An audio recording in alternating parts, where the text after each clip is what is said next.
Nous allons chanter autour de la grâce. Nous allons parler de la croix. Si cette croix est vide, c'est pas que Jésus est absent, c'est que justement il est présent partout. S'il était resté sur cette croix, déjà il n'aurait pas vaincu la mort, mais il serait resté, il serait là.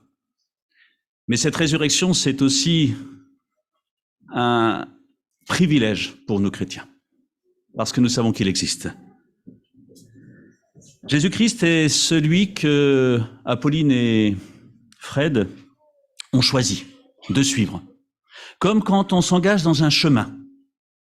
Ils ont choisi ce chemin parce qu'ils croient que ce que Jésus-Christ dit est vrai et qu'ils peuvent en profiter.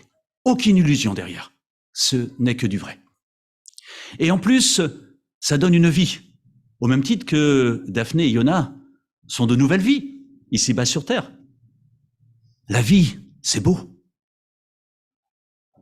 Ils croient aussi, Apolline et Fred, que Dieu est ce Dieu qui donne la vie. C'est pour ça que nous venons d'avoir une présentation d'enfants, parce que nous croyons dans l'existence de Dieu. Nous croyons surtout dans son amour, malgré notre imperfection. Une imperfection qui fait que aucun de nous ne mériterait de pouvoir s'approcher de Dieu. Et pourtant, nous avons cette possibilité de nous approcher de Dieu. Alors, si nous sommes en église ce matin, on pourrait à juste titre se poser la question, mais en fait, pourquoi une église? Pourquoi une église? Qu'est-ce qu'on cherche? Est-ce qu'on cherche à maintenir un ensemble d'activités, une religion? Ou se rassurer? Ou pouvoir faire des présentations d'enfants quand ils arrivent au monde? Ou est-ce que nous attendons quelque chose? Et si simplement c'était autour et en l'honneur d'une personne que nous étions réunis? Et cette personne, c'est Jésus-Christ. Vivre l'Évangile, c'est vivre l'enseignement que Jésus-Christ nous a laissé, parce qu'il a passé un temps sur terre. Mais qui est ce Jésus? Que pouvons-nous connaître de lui? Pourquoi le fait de connaître Christ change une vie? Pourquoi Fred et Apolline se sont dit, mais on a besoin de lui. Et on veut confier du coup nos enfants, ce cadeau précieux, à ce Jésus. Est-ce simplement religieux, en se disant, c'est bon, ils sont sauvés, ils sont tranquilles? Ou est-ce simplement de dire, au même titre que nous ne pouvons compter sur lui, nous voulons qu'il puisse compter aussi sur ce Dieu? Je vous propose une lecture dans l'évangile de Jean. L'évangile de Jean, c'est comme son nom l'indique, c'est Jean, inspiré par Dieu, qui a écrit un évangile, c'est-à-dire un message qui nous est adressé, qui parle de ce que Jésus propose, qui parle de ce que nous pouvons accepter si nous le désirons. Très souvent, parce que Dieu met le doigt sur nos besoins, des besoins dont nous avons absolument besoin, jour après jour. Jean, chapitre 14. Certains savent déjà plus ou moins, il y a des versets très connus qui reviennent. Et j'aimerais lire les premiers versets de l'évangile de Jean au chapitre 14. Et la chose, elle est tellement claire puisqu'elle commence dans la Bible que j'ai devant moi, Jésus dit. C'est Jésus qui parle. Et que nous dit-il? Il faut remettre le contexte. C'est un moment où Jésus vient d'annoncer qu'il allait mourir sur une croix. Il vient de dire à certains qui se croyaient forts en disant « Jamais nous t'abandonnerons », de dire « Tu vas me rogner, Pierre, tu vas me rogner. Tout ce que tu dis que jamais tu m'abandonneras, ce ne sont que des mots. Tu vas voir, tu vas me rogner. Et puis vous d'ici, vous allez m'abandonner. Et puis toi, Judas, tu vas me trahir. » Quelle présentation! Et malgré tout cela, Jésus, dans sa grâce, va donner des paroles d'une profondeur incroyable. Que nous dit-il? Jean chapitre 14. Jésus dit « Que votre cœur ne se trouble pas. Ayez foi en Dieu, ayez aussi foi en moi. Dans la maison de mon Père, il y a beaucoup de demeures. Et si ce n'était pas vrai, je vous l'aurais dit. En effet, je vais vous préparer une place. Lorsque je vous aurai préparé une place, je reviendrai et je vous prendrai avec moi, afin que vous soyez vous aussi là où je suis. Mais vous connaissez le chemin de l'endroit où je me rends. Thomas lui dit, Seigneur, nous ne savons même pas où tu vas, comment pourrions-nous savoir par quel chemin on y parvient? Le chemin, répondit Jésus, c'est moi, parce que je suis la vérité et la vie. Personne ne va au Père sans passer par moi. Il est évident, comme c'est souvent le cas dans une vie, que dans une période un petit peu compliquée, troublée, difficile, on ne sait pas trop quel chemin prendre, où aller. Et les disciples sont tout à fait dans cet état. Mais qu'est-ce qui va se passer? Où allons-nous? Ça ne se passe pas comme on avait prévu. On est troublé. Quel chemin? Et puis, il y a eu beaucoup d'illusions. Mais où est la vérité? Où est la vérité? Et c'est une question que souvent on se pose dans ce monde. Et puis, derrière tout cela, ce qu'on a envie, c'est une vie. Vivre. Vivre. Quand on dit « je vis, je revis », c'est que quelque part, « waouh, je vais bien ». Et parfois, dans des difficultés, on a l'impression qu'on arrête de vivre. La notion de vie est quelque chose d'important. Et Jésus est en train de nous dire « je suis le chemin, je suis la vérité et je suis la vie ». Intéressant. Intéressant. Jésus commence par dire « ne vous trouvez pas ». Et il dit quelque chose de fort dans le premier verset, « Ayez foi en Dieu, ayez aussi foi en moi ». Il se lie à la personne de Dieu. Vous croyez en Dieu parce que il est quasiment impossible d'imaginer que tout ce qui existe soit le fruit du hasard ou que ce soit venu comme ça. Comment expliquer l'infini? Comment expliquer l'éternité s'il n'y a pas une entité supérieure qui peut s'en occuper, quelque chose qui nous dépasse parce que nous ne sommes pas Dieu, nous sommes des hommes. On peut être troublé, mais il y a un Dieu qui existe. Et Jésus se dit, voilà, croyez en Dieu, mais croyez aussi en moi. Parce que je viens du Père. Je suis Dieu. Je peux quelque chose pour vous. Et puis, quand il dit « je vais vous préparer une maison là-haut, dans une demeure pour vous », et il rajoute cette petite phrase qui peut paraître insignifiante, « si ce n'était pas vrai, je vous l'aurais dit ». Une manière de dire « non, ce n'est pas une illusion, ce n'est pas une fausse promesse, c'est la vérité, c'est vrai ». Combien de fois dans le monde, nous sommes déçus par ce qui est de l'illusion. J'ai cru que. Je pensais que, en faisant ceci, tout irait bien. Je pensais que le jour où je serais riche, tout serait réglé. Je pensais que le jour où je serais fort, grand, connu, tout serait merveilleux. Mais quelle illusion! Il me manque quelque chose. Et Jésus dit non, c'est pas de l'illusion. Parce que si c'était pas vrai, par honnêteté pour vous, je vous l'aurais dit également. Mais c'est vrai ce que je vous propose. C'est du solide, c'est du sérieux. Et le fait qu'il nous dit, je vais venir vous reprendre. Je prépare une demeure et je reviens vous chercher. Parce que la vie ne s'arrêtera pas ici-bas sur terre. C'est l'éternité que je veux vivre avec vous. Parce que je vous aime. Et je veux venir vous prendre. Mais quel encouragement d'entendre des paroles ainsi. Alors bien sûr, il arrive comme des Thomas de dire, oui, mais j'ai pas bien compris là. Moi, il me faut du concret, il me faut du palpable. Et puis, j'ai besoin de voir. Et puis, surtout, derrière, moi, j'ai besoin de faire quelque chose pour mériter. Et Dieu va dire, non, tu ne peux pas mériter. Et contrairement à beaucoup d'autres situations, l'offenseur, l'homme, aurait dû faire ce pas pour pouvoir être réconcilié avec celui qui avait été offensé, en l'occurrence Dieu, puisque la Bible nous dit que nous avons abandonné Dieu pour vivre notre vie sans Dieu. Et c'est en cela que Dieu appelle le péché, dans le sens de vouloir vivre sans Dieu, mais quel résultat? Quelle espérance? Est-ce que j'ai trouvé le chemin? Est-ce que j'ai trouvé la vérité? Est-ce que je vis heureux? Une question pertinente, une question importante. Et comme Thomas, on aurait besoin de faire quelque chose là où Dieu nous dit non, tout est grâce. Tout est grâce. C'est un cadeau. C'est important pour toi, Pauline, d'avoir un enfant. Tu crois en moi? Tu fais confiance? Je te fais ce cadeau. Je t'en donne 2. Peut-être d'autres, je ne sais pas. Parce que si le Covid avait continué longtemps, j'ai cru comprendre qu'il y aurait peut-être 4, 5 présentations, je ne sais pas. Dieu sait, et Dieu sait ce qui est le mieux pour cette famille. Et puis, c'est là qu'il dit, je suis le chemin, la vérité et la vie. Si on revient un peu en arrière dans l'Ancien Testament, quand Moïse, on est au tout début de l'histoire, encore un peu de l'humanité, mais surtout d'un peuple que Dieu va choisir, Moïse demande à Dieu, mais comment tu t'appelles? Quel est ton nom? C'est important, et Apolline nous a rappelé pourquoi le fils s'appelait Yona, pourquoi leur fils s'appelait Daphné avec les autres prénoms derrière.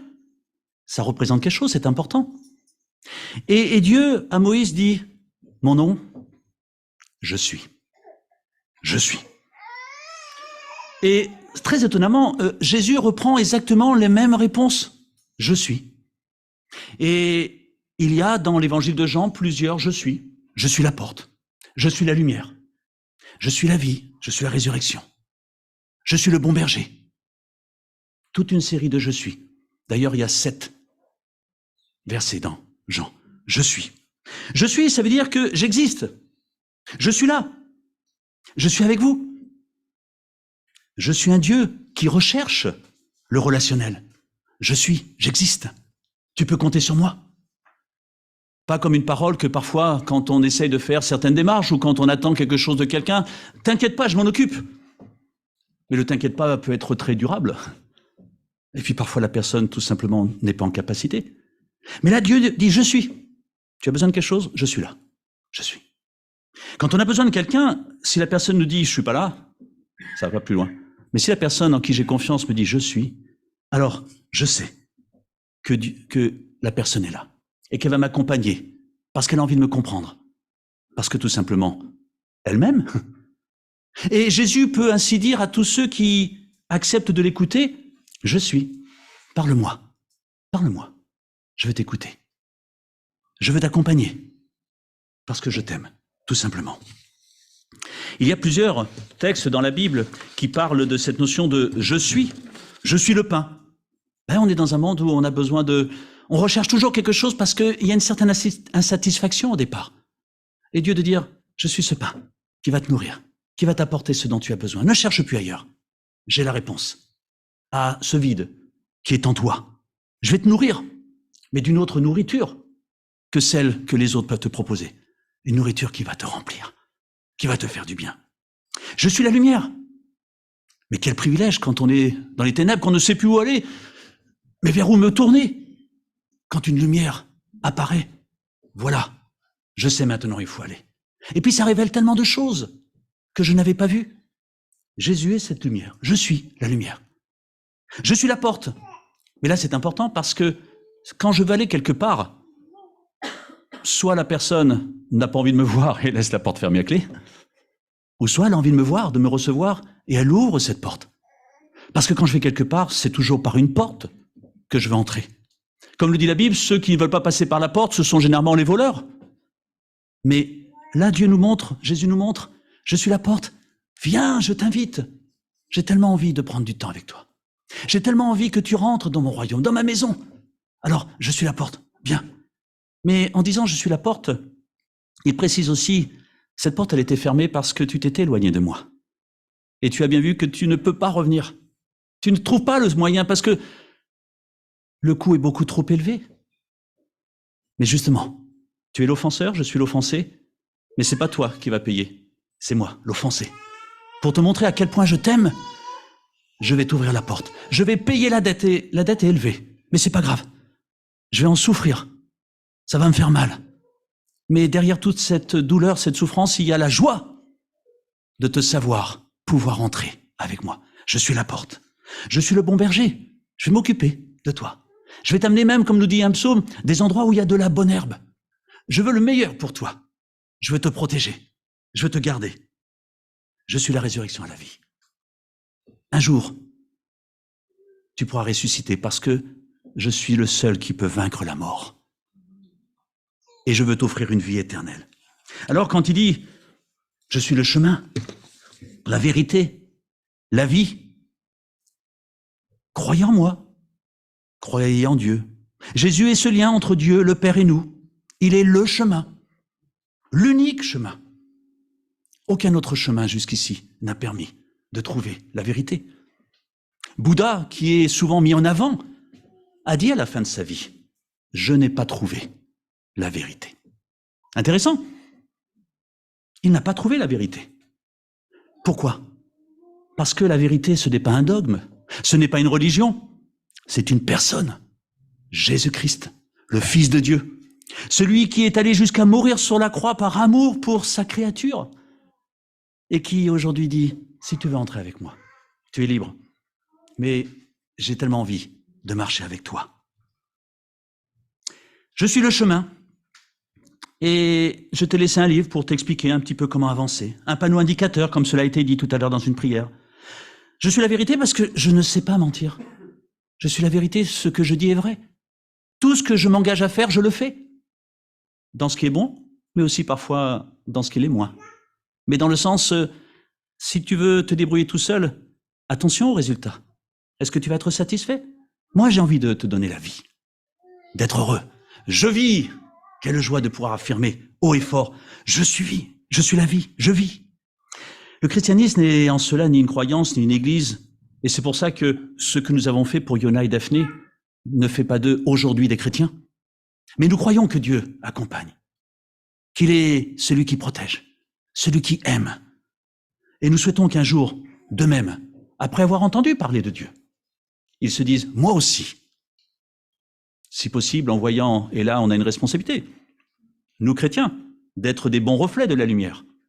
Parce que si la lumière est toujours merveilleuse et formidable et intacte, il arrive parfois que nous, les réflecteurs de la lumière, soyons un petit peu abîmés et que nous ne reflétions pas complètement. Et c'est pour ça que Dieu dit bien, ce n'est pas une religion qui pourrait laisser croire que, si c'est ça la religion, en voyant les hommes, c'est pas terrible.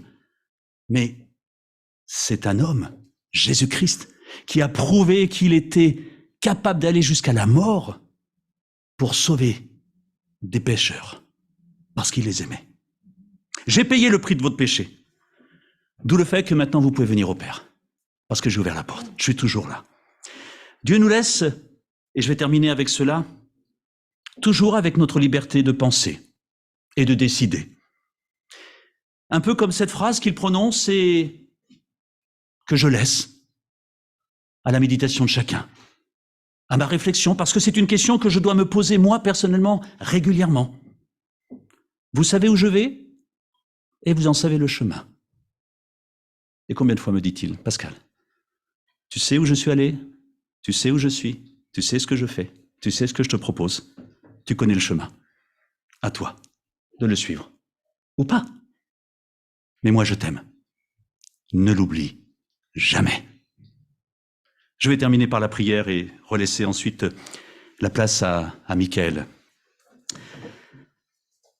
Seigneur notre Dieu, tu n'as pas voulu nous laisser seuls. Tu nous as créés avec beaucoup de points d'interrogation. Nous n'avons pas toutes les réponses parce que nous sommes que des hommes. Mais nous savons que tout ce que tu as fait pour nous, c'était pour que nous y soyons heureux. Dans notre liberté, nous t'avons laissé de côté, en pensant que nous étions peut-être mieux capables de nous débrouiller sans toi. Seigneur, pardon, parce que tu es tout pour nous. Quand nous regardons à ce que tu nous proposes, quand nous regardons à ce que tu as fait sur la croix pour nous libérer de notre péché, quel amour incroyable tu as envers nous. Ce qui est extraordinaire, c'est que tu nous dis, voilà, je suis le chemin, vous m'écoutez, vous me suivez, et j'ai un plan pour vous, un plan d'amour, un plan de paix, un plan de joie. Parce que jamais, jamais, je ne vous abandonnerai. Parce que j'aimerais tellement que tu deviennes mon enfant, celui que je peux chérir, celui que je peux porter dans mes bras, celui que je peux accompagner dans les moments difficiles, celui avec qui je peux pleurer, celui que je peux aimer et lui faire part de toutes mes grâces. Seigneur, je te remercie à titre personnel d'avoir ce privilège de te connaître. Et permets-nous, Seigneur, au plus grand nombre, de pouvoir goûter à quel point tu es un Dieu qui est bon et un Dieu qui nous aime. Merci pour ce chemin. Merci parce que tu es la vérité. Et merci parce que tu nous donnes la vie. Et merci encore pour les parents de Daphné et de Yona, qui ont eux aussi ce privilège de te connaître et de te faire confiance. Merci pour ce que tu es. Amen.